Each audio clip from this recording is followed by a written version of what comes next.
The Denver Nuggets, money. More money. We got some extension talks to get into here with the Denver Nuggets. We got Ryan, we got Swipa. This is going to be an amazing episode, y'all. The summer is fully here. This is the first day of August, and we are getting that much closer to the NBA season starting, and maybe the best team ever, as Ryan Blackburn has written about, is going to take the floor for the Denver Nuggets. But Christian Braun, Peyton Watson, Jokic, Cam Johnson, all extension eligible. Who signs their deals? What deals should those look like? And we're going to get into all that here today. Locked On Nuggets.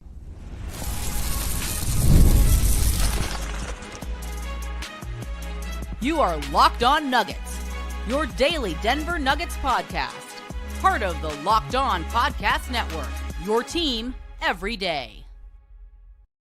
What's going on, y'all? Welcome to Locked On Nuggets. This is your daily Denver Nuggets show. Shout out to you all. Shout out to everybody that's sitting with us in the chat, watching live, and will be watching after the fact. Sorry for the delay today. Ryan Blackburn was yapping behind the scenes, but you know, we're here, and make sure you got your content for the weekend to carry you through Friday into Friday evening. If you're not going to enjoy, maybe going to see a movie, Fantastic Four, Superman, or one of those things.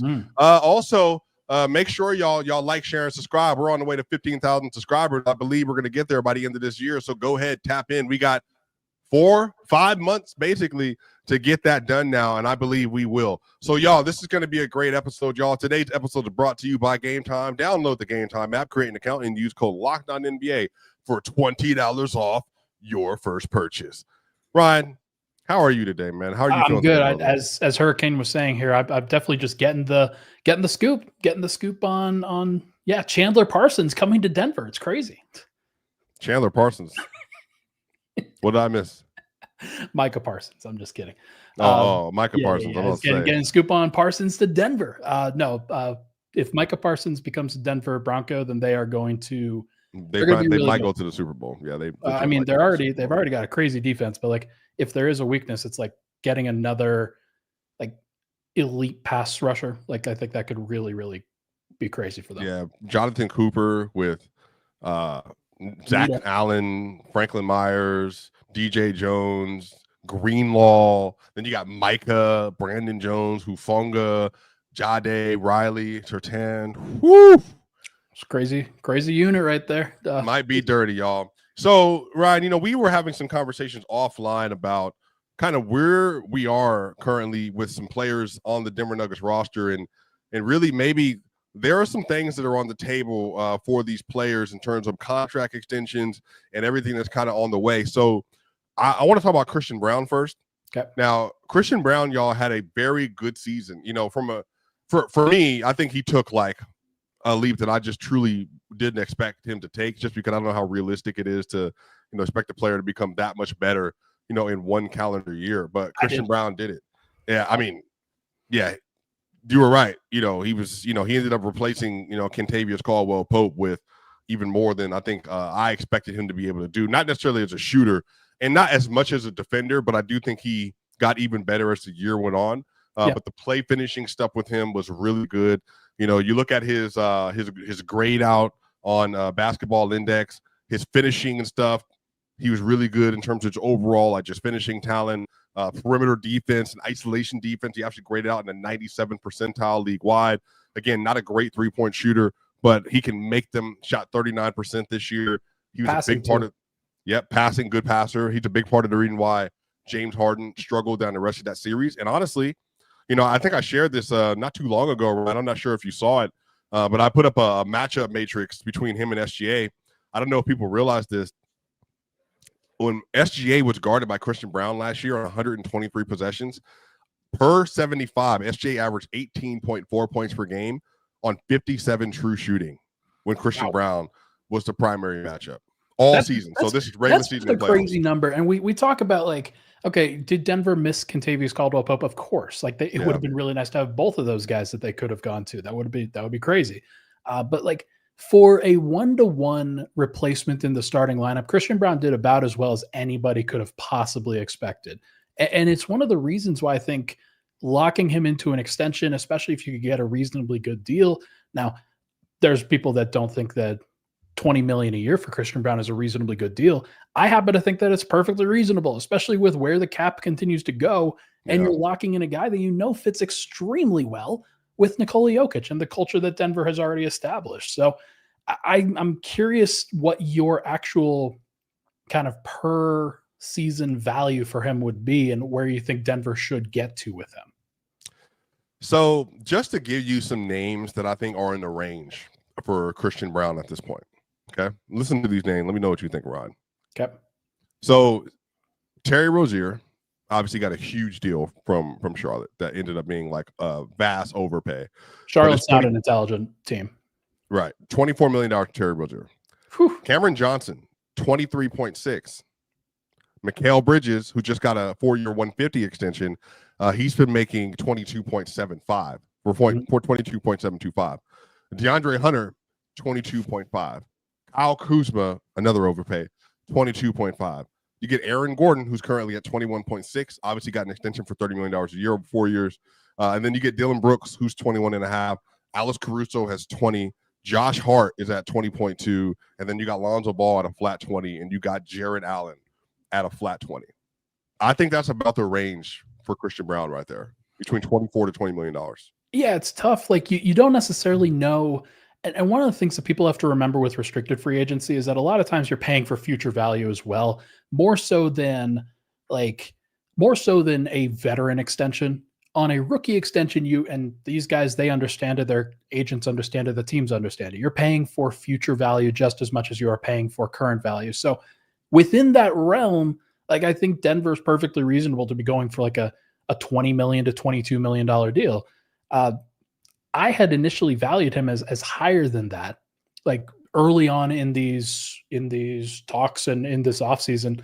I had said something as closer to like 26, 27, 28 million in that general range, thinking, well, if you're not worried about the salary cap, if you're not worried about the luxury tax and the second aprons, then why does it matter? Like that would be pretty requisite with where you think he's going to be.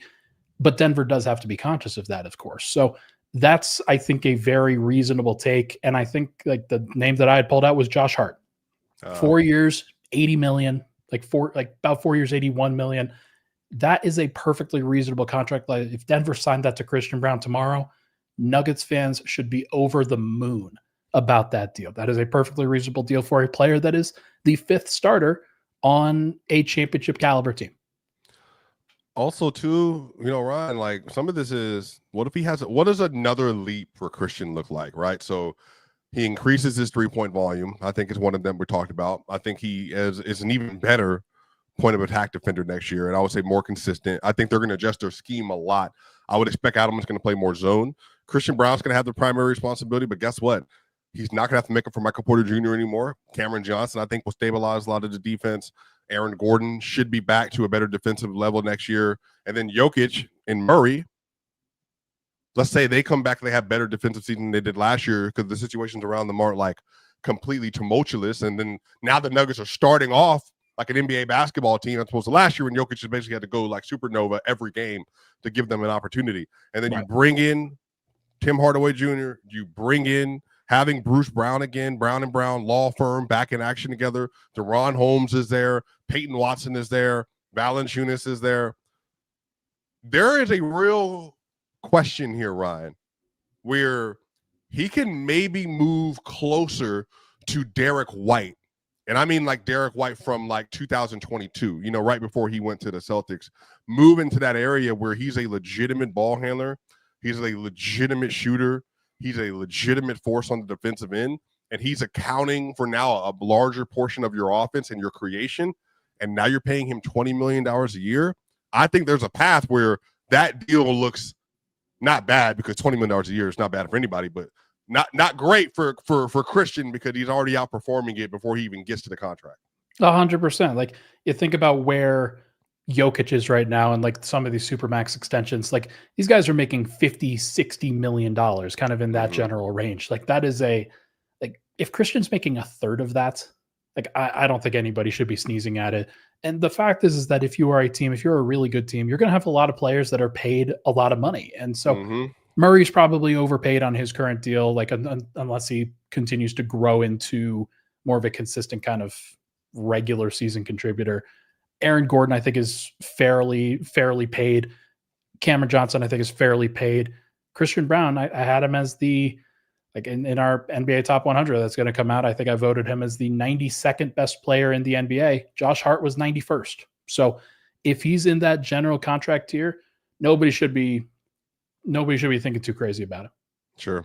On the other side, we're going to finish this conversation, but there's actually a really interesting conversation about Cam Johnson and what his numbers could look like for the Denver Nuggets, or if they should even do it right now or wait.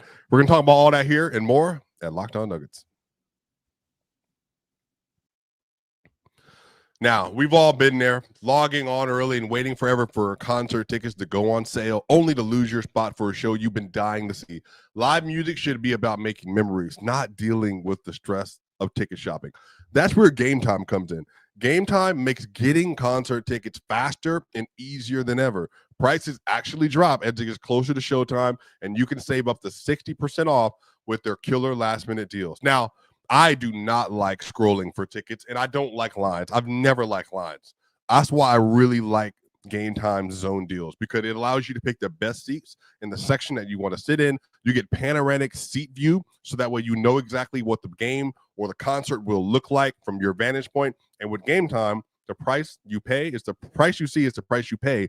And one of the different things about this, as opposed to other things, there's no surprise and hidden fees. You know what the price will be. So this is going to be a great place for you should you decide you want to go to a concert here soon. So take the guesswork out of buying concert and show tickets with Gametime. Download the Gametime app, create an account, and use code LOCKDOWNNBA for $20 off your first purchase. Terms apply. Again, create an account and redeem code LLC KEDONNBA for $20 off. Download the Gametime app today. Last minute tickets, lowest price guaranteed. We'll be right back for more here at Locked On Nuggets. We are back here for the second segment of Locked On Nuggets. Shout out to you all, man. Make sure you go ahead and give us a 5-star review on Apple, iTunes, and Spotify. That way we can listen to the more and more great content being made here at Locked On Nuggets. And again, make sure if you want to go to a game soon, you want to go to a concert soon, you want to go see theater soon, Gametime, go tap into the app. I love using Gametime to watch all the recent stuff that I want to see in sports and comedy. Shout out Bill Burr. All right, Ryan. Yes, sir. So we think 4 years, $80 to $84 million a year for Christian Braun. That's about where the bar is, right? Yeah, I think it could go up to like 90. It depends on how like strongly his agency and whatnot, how much they want to tie themselves to Denver. I think that a lot of these guys are going to probably take slightly lesser value in order to stay next to Jokic. I think the Christian is a very, very important test case for that, because even I am like, and I'm pretty high on Christian and his independent value, but like, I know he played 80% of his minutes with Jokic. I know that he's pretty Jokic dependent overall in terms of what he does well and how Jokic kind of helps with that. So we'll see what happens, but I think 80 to 90 million, that 20 to 22.5 average annual value makes sense. Okay.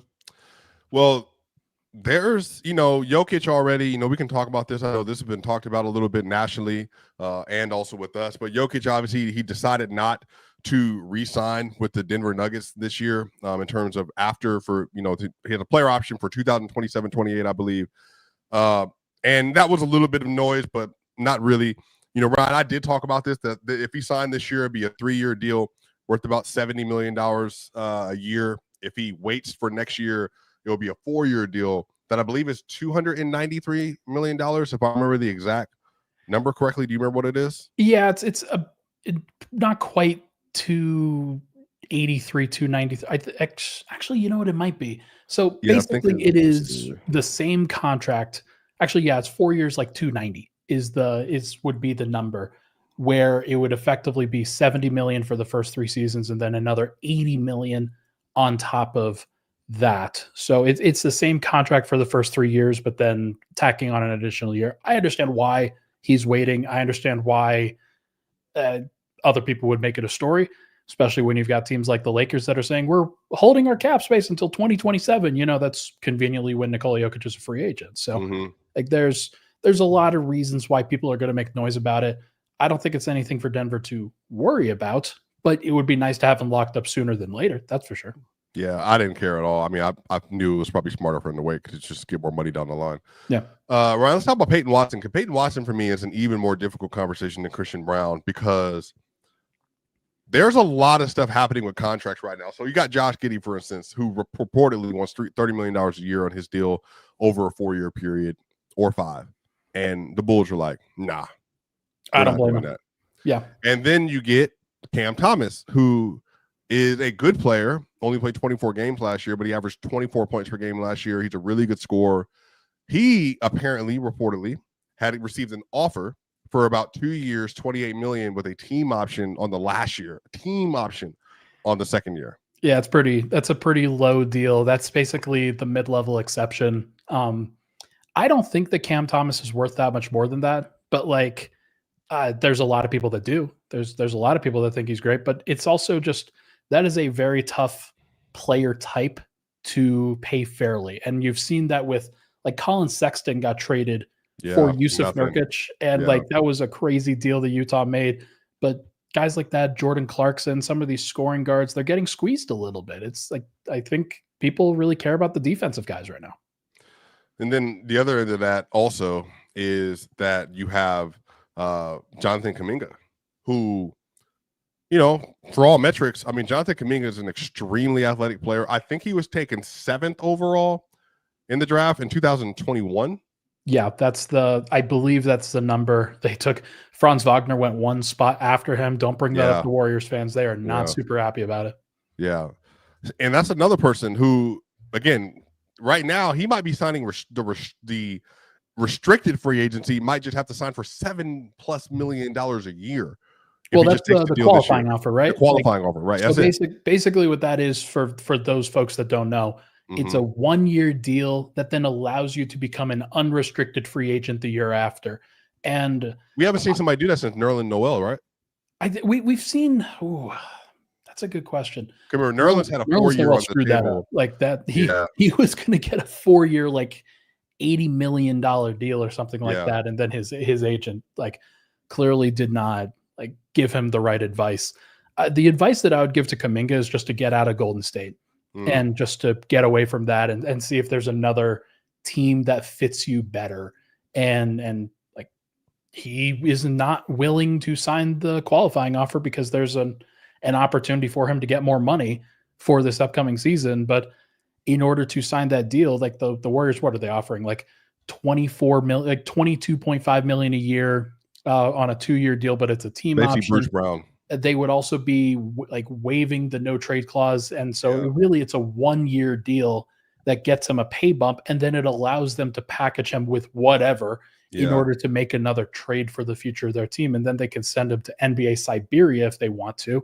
So like, that's not a great situation either. So he needs to figure out, like, it's tough. I think that Peyton, honestly, I think that Peyton is a more like better fit than Jonathan Kuminga on a championship contender for a lot of reasons. Like Kuminga is more talented. He's a better scorer. He's somebody that is a higher profile player, but Peyton Watson is somebody that can really impact the defense and doesn't need the ball in his hands in order to be a valuable player. So I think that there's value to both of those guys. Yeah. I mean, you know, we were talking about this offline a little bit, just trying to figure out like, what are the archetypes of players that kind of fit, you know, what Peyton's role is. And, you know, I've already filtered it out. You know, I went and basically found again, you know, BBI it's a great, it just gives you opportunity for you to see kind of what players are, like in terms of how they measure their overall numbers, just overall grades, all that stuff. And so when I did the filters, you know, Ryan, I was trying to figure out like, what are some players that are like of a similar archetype as him that would offer like some value as a player and contracts that they have. And the names that kind of came up that I talked about were Ryan Dunn. You got Mikal Bridges, but again, much better offensive player. Jaden McDaniels, I think a much better overall player at this point. Dyson Daniels, also a better player at this point. But Derek Jones Jr. is another one. Derek makes 11, I believe. And I actually think that right now, if you just told me and you kind of had to, if I just had to guess where Peyton Watson is going to end up being, Brian, at this juncture, I would not be surprised if they do offer him a contract that it is going to be reflective of like your Isaac Okoro's or your Derek Jones Jr. Isaac Okoro got a 3-year 33. Derek Jones Jr. got a 3-year $30 million a year deal. And I think he had a lot of value for the Clippers last year. Even in the playoffs, he did. Is that about where we are at this point with Peyton Watson? It's an interesting question because, like, for those guys, they were like, maybe not Derek Jones Jr. because he had been in the league for a long time. He'd been on some minimums before. He finally found a place that fit. For Okoro, like, he was a very high profile, like, I think 5th overall pick or so for Cleveland. And they decided, okay, we're going to try to save face a little bit. We're going to give you a deal that's about mid-level exception money at that time. I think that that's not that far off. It's not that crazy. The name that I came up with was Dorian Finney-Smith, who signed a 4-year, $53 million deal. That's more of a like a 13.5 million for per like annually. And I think that that's not that far, because I think of Peyton Watson as this ideal, like, you want him to be the 7th man on your team. You want him to be the 7th man, 8th man. And he probably has some aspirations to be better than that. He probably wants to, like, he does want to be a starter. We know this. He wants to be a starter. He views himself as a star, but that may not be the role that, like, that's not the role that Isaac Okoro is filling. It's not the role that Derek Jones Jr. is filling, that even Dorian Finney-Smith is filling. So, like, can you get him on kind of like a midline between both of those deals? Like 4 years, 48. Like, to me, that sounds like a pretty reasonable contract for him. I think I'm a higher on him in terms of that contract value than you are, kind of splitting the difference between what he sees himself as and what the Nuggets currently have him as. On the other side, we'll finish this conversation about Peyton Watson, and then we're going to get into their newly acquired Cameron Johnson and some things that are on the table for him. We'll talk about all that more here at Locked On Nuggets.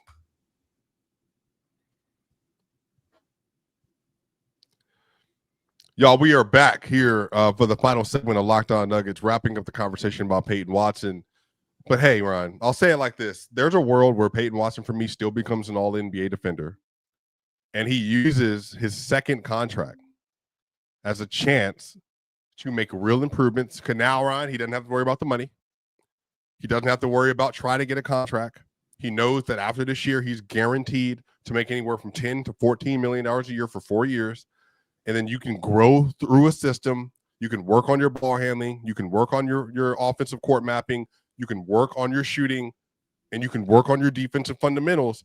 I mean, there's a path, Brian, that by the time he gets to halfway through this contract, he's worth $20, $25 million a year. But that's completely up to him. And I think that if I was him, I would love to have this kind of security. And as the team gets older and it kind of ages, and we'll talk about Cameron Johnson here in a minute. You got a spot start for people. There's going to be a lot of opportunity. And then you get to the point where you're so good, where your name is now having real cachet around the NBA, well, now you become one of the most valuable trade opportunities in the NBA. And then you could be in a situation where you could have your own team at some point, because that's how far along you are. So for me, I think this would be a very ideal situation for Peyton to try to get a deal as soon as possible, to sign that deal if he feels comfortable with it, but use it as a transition point from where you are now, still kind of raw and underdeveloped in some ways, to really using that extension to get your money, to feel at home, to know you're valued, but to be able to really make improvements over the course of that extension. There's a very real world where he is a extremely wealthy man by the end of that contract. Oh yeah. Like there's no doubt about it. There's also some reasons for him, if he wanted to sign a short-term deal, if he thought getting back out on the market sooner would be better. I happen to think that's probably not a good idea for him, because like with Denver kind of locking in their starting lineup for the course of the next couple of years, I'm not sure what the opportunities are going to be for him in Denver specifically to really grow beyond that. One team that I would point to, everybody's going to be doing it, is the OKC Thunder. They obviously have a whole bunch of, like, they've locked in their main core guys, but among players that they locked in kind of on the edges, we talked about Alex Caruso. It's kind of in that $20 million a year range over the course of the next 4 years. Lou Dort in that $18 million a year range for these next 2 seasons. Isaiah Joe like 11 to 12 million for the next 3 seasons. Yeah. Aaron Wiggins on a descending contract from 10 to 9 to 8 over the course of the next. Is that about years. where he is? Do you think Aaron Wiggins, Isaiah Joe? It's a good range, kind of where you think about like what those guys did in the playoffs. It's nothing crazy, but now that Denver has like Tim Hardaway Jr., Bruce Brown, are like is Peyton Watson going to play a massive role in the playoffs? Like, is he going to play more than 15 minutes per game at any point?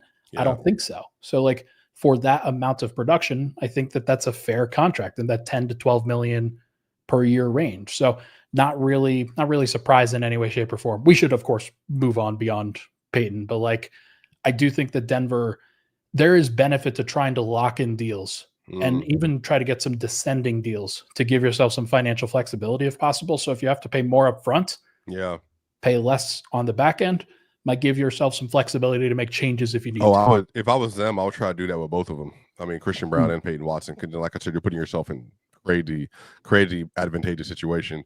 So Cam Johnson. Yeah. So Ron, can you give us some insight on Cam Johnson's current contract, the extension, and do you know what his max extension that he's eligible for will look like at this point?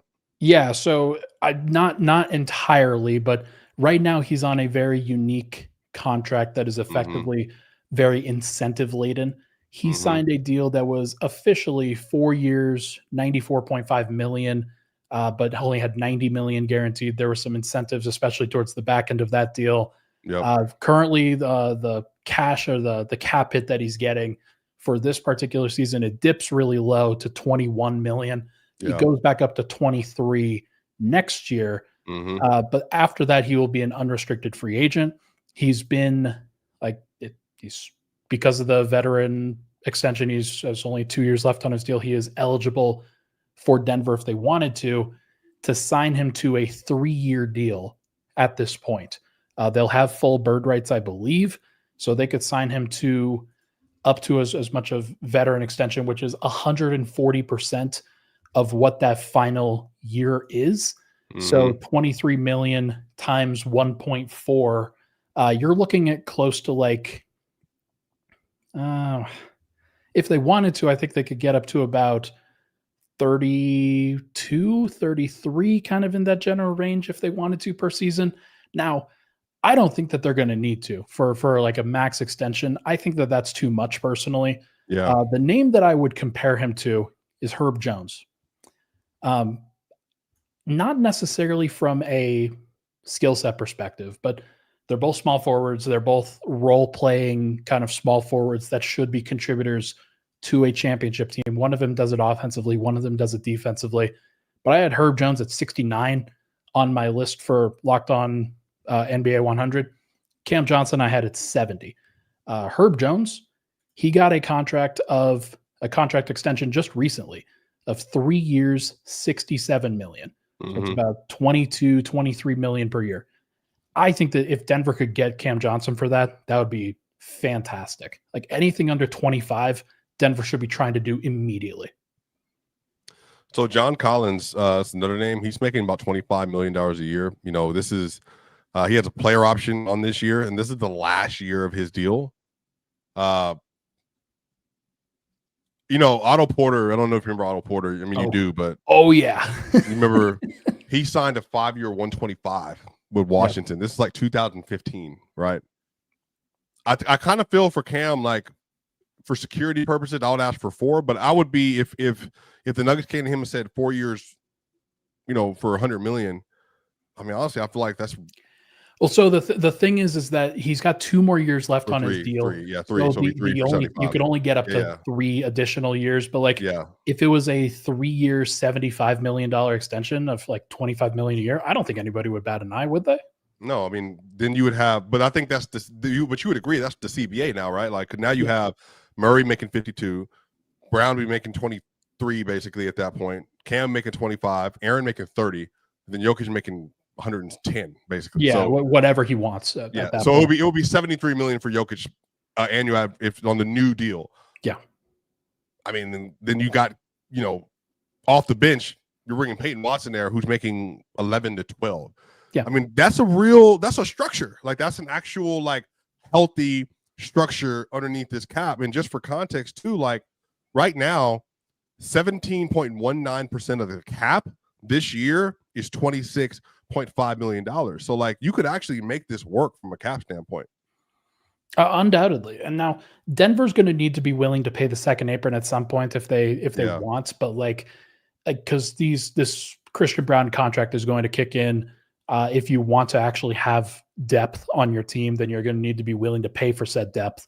But like, I do think that there is viability and justification to getting these deals done sooner rather than later. Mm-hmm. And if you can have that kind of locked in, you don't like, because what's Denver going to do with that cap space? They would either need to clear out everything and change their team entirely, or like, why don't you just lock everybody in and then have the maximum flexibility for trades and free agency going forward? I think that that's the most likely scenario for me that works out. And hopefully Cam, like he may decide that he wants to give it a year before and like see how it works, see how Denver uses him before actually locking in. But like this to me feels like a match made in heaven for both him and Christian Braun. So you might as well lock in those deals and try to play next to Jokic, and like that'll just help the career. I agree, y'all. Let us know what you think in the comment section. What do you think CB's deal should look like? Peyton Watson, Cameron Johnson. Would you wait on any of those players? Would you wait on Cam Johnson with 2 years remaining?